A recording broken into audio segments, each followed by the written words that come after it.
नमस्कार दोस्तों, आज मैं आपको बैसाख मास के तीसरे रविवार व्रत की कथा सुनाने जा रही हूँ। प्रेम से बोली श्री भगवान की जय हो, बैसाख मास की जय हो। एक राजा की दो रानियां थीं। राजा की बड़ी रानी कुछ नहीं करती और छोटी रानी बैसाख स्नान व पूजा पाठ करती। उसका धर्म कर्म में बहुत रुचि था। बड़ी रानी छोटी रानी से जलती रहती। एक दिन उसने राजा से कहा कि छोटी रानी ना जाने कौन कौन से टोने टोटके करती है। 4 बजे ही उठकर न जाने कहां कहां घूमती रहती है। हमारे तो राजघराने की बेइज्जती कराएगी। आप यहाँ से इसे निकाल दो। राजा गुस्से में आकर छोटी रानी को महल से निकल जाने का आदेश सुना दिया। यह सब देखकर बड़ी रानी बहुत खुश हुई, पर छोटी रानी कुछ ना बोली।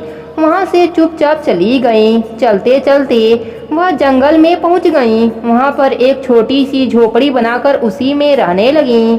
हमेशा की तरह पूजा पाठ करने लगीं। समय बीतता गया और बैसाख का महीना आ गया। तब छोटी रानी ने बैसाख स्नान का नित्य नियम लिया और रविवार का व्रत करने लगी।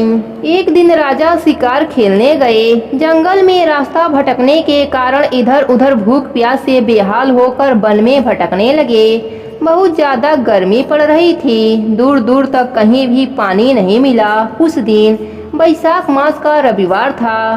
तभी राजा को पक्षियों की आवाज सुनाई दी तो राजा ने देखा कि आक के पौधे के पास पक्षी बैठे हैं। तब राजा ने सोचा कि चलकर देखूं, क्या पता थोड़ा सा पानी मिल जाए, नहीं तो आज मेरी जान निकल जाएगा। यह सोचकर राजा वहां गए तो देखा कि आक के पौधे के नीचे खड्डे में पानी पड़ा था और वहीं पर छोटी छोटी रोटी पड़ी थी। तब राजा ने उन रोटियों को खाकर गड्ढे का पानी पी लिया और वहीं एक पेड़ के नीचे विश्राम किए। शाम को राजमहल में आ गए और आकर सिपाहियों को आदेश दिया कि जंगल में इस तरह से पूजा कौन करता है, पता लगाकर आओ।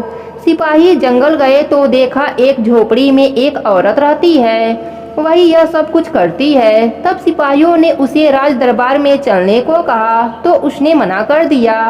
तब सिपाही वापस आ गए और राजा को सारी बात बताई। तब राजा स्वयं वहाँ गए और देखा और पहचान लिया कि यह तो छोटी रानी है। तब राजा को सब कुछ समझ में आ गया। राजा को अपने किए पर बहुत पछतावा हुआ।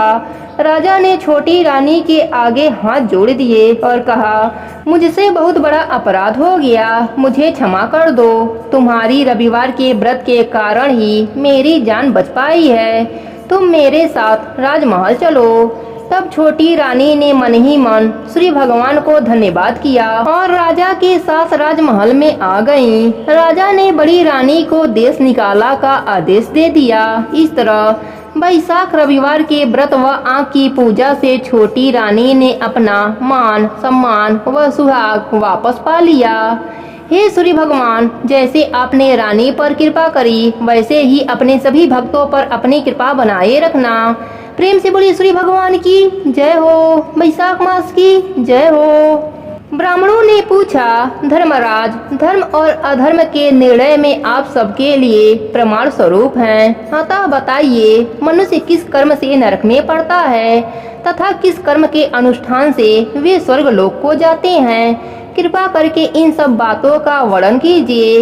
यमराज बोले, ब्राह्मण, जो मनुष्य मन, वाणी तथा क्रिया द्वारा धर्म से विमुख और श्री विष्णु भक्ति से रहित है, जो ब्रह्मा, शिव तथा विष्णु को भेद बुद्धि से देखता है, जिसके हृदय में विष्णु विद्या से विरक्त है, जो दूसरों के खेत, जीविका, घर, प्रीति तथा आशा का उच्छेद करते हैं, वे नरक में जाते हैं। जो मूर्ख जीविका का कष्ट भोगने वाले ब्राह्मणों को भोजन की इच्छा से दरवाजे पर आते देख उनकी परीक्षा करने लगते हैं, उन्हें तुरंत भोजन नहीं देते, उसे नरक का अतिथि समझना चाहिए। जो मूढ़, अनाथ, वैष्णव, दीन, रोगातुर तथा वृद्ध मनुष्य पर दया नहीं करता तथा जो पहले कोई नियम लेकर पीछे अजितेंद्रियता के कारण उसे छोड़ देता है, वह निश्चय ही नरक का पात्र है। जो सब पापों को हरने वाले दिव्य स्वरूप, व्यापक, विजयी, सनातन, अजन्मा,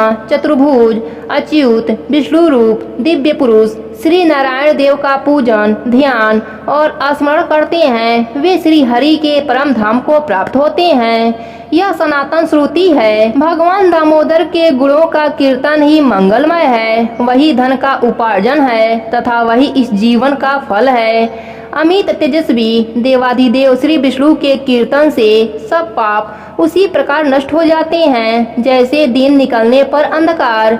जो प्रतिदिन श्रद्धा पूर्वक भगवान श्री विष्णु की योग गाथा का गान करते और सदा स्व अध्याय में लगे रहते हैं वे मनुष्य स्वर्गगामी होते हैं। विप्रवर, भगवान वासुदेव के नाम जप में लगे हुए मनुष्य पहले के पापी रहे हो तो भी भयानक यमदूत उनके पास नहीं जाते। द्विजश्रेष्ठ, हरि कीर्तन को छोड़कर दूसरा कोई ऐसा साधन मैं नहीं देखता जो जीवों के संपूर्ण पापों का नाश करने वाला प्रायश्चित हो।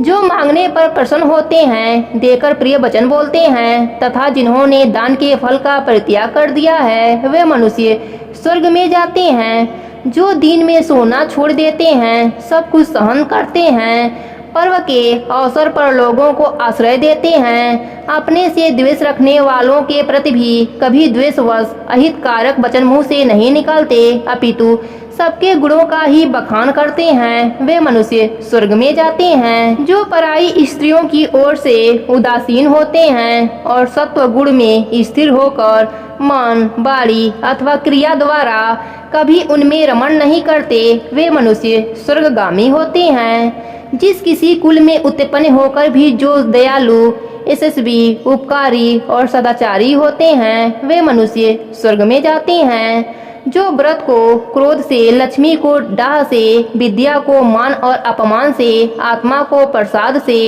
बुद्धि को लोभ से, मन को काम से तथा धर्म को कुसंग से बचाए रखते हैं वे मनुष्य स्वर्गगामी होते हैं। विप्रवर, जो शुक्ल और कृष्ण पक्ष में भी एकादशी को विधि पूर्वक उपवास करते हैं वे मानव स्वर्ग लोक में जाते हैं। समस्त बालकों का पालन करने के लिए जैसे माता बनाई गई हैं तथा रोगियों की रक्षा के लिए जैसे औषधि की रचना हुई है उसी प्रकार संपूर्ण लोकों की रक्षा के निमित्त एकादशी तिथि का निर्माण हुआ है। एकादशी के व्रत के समान पाप से रक्षा करने वाला दूसरा कोई साधन नहीं है। अतः एकादशी को विधि पूर्वक उपवास करने से मनुष्य स्वर्गलोक में जाते हैं। अखिल विश्व के नायक भगवान श्री नारायण में जिनकी भक्ति है वे सत्य से हीन और रजोगुण से युक्त होने पर भी अत्यंत पुण्यशाली तथा अंत में वह वैकुंठ धाम में पधारते हैं। जो बेतसी, यमुना, गंगा तथा पुण्य सीता, गोदावरी का सेवन और सदाचार का पालन करते हैं, जिनकी स्नान और दान में सदा प्रवृत्ति है वे मनुष्य कभी नरक के मार्ग का दर्शन नहीं करते। जो कल्याणदायिनी नर्मदा नदी में गोते लगाते तथा उसके दर्शन से प्रसन्न होते हैं वे पाप रहित हो महादेव जी के लोक में जाते और चिरकाल तक वहां आनंद भोगते हैं। जो मनुष्य चंबल नदी में स्नान करके शौच, संतोष आदि नियमों का पालन करते हुए उसके तट पर व्यास आश्रम में 3 रात निवास करते हैं वे स्वर्गलोक के अधिकारी माने गए हैं। जो गंगा जी के जल में अथवा प्रयाग, केदारखंड, पुष्कर, व्यास आश्रम या प्रभास क्षेत्र में मृत को प्राप्त होते हैं वे विष्णु लोक में जाते हैं। जिनकी द्वारका या कुरुक्षेत्र में मृत्यु हुई है अथवा जो योगाभ्यास में मृत्यु को प्राप्त हुए हैं अथवा मृत्यु काल में जिनके मुख से हरि इन 2 अक्षरों का उच्चारण हुआ है वे सभी भगवान श्री हरि के प्रिय हैं। विप्र, जो द्वारकापुरी में 3 रात भी ठहर जाते हैं वे अपनी 11 इंद्रियों द्वारा किए हुए सारे पापों को नष्ट करके स्वर्ग में जाते हैं। ऐसी वहाँ की मर्यादा है। एकादशी के पालन से होने वाला धर्म तथा यज्ञ आदि के अनुष्ठान से उत्पन्न होने वाला धर्म, इन दोनों को विधाता ने तराजू पर रखकर तोला था। उस समय इसमें से पहले का ही पलड़ा भारी रहा।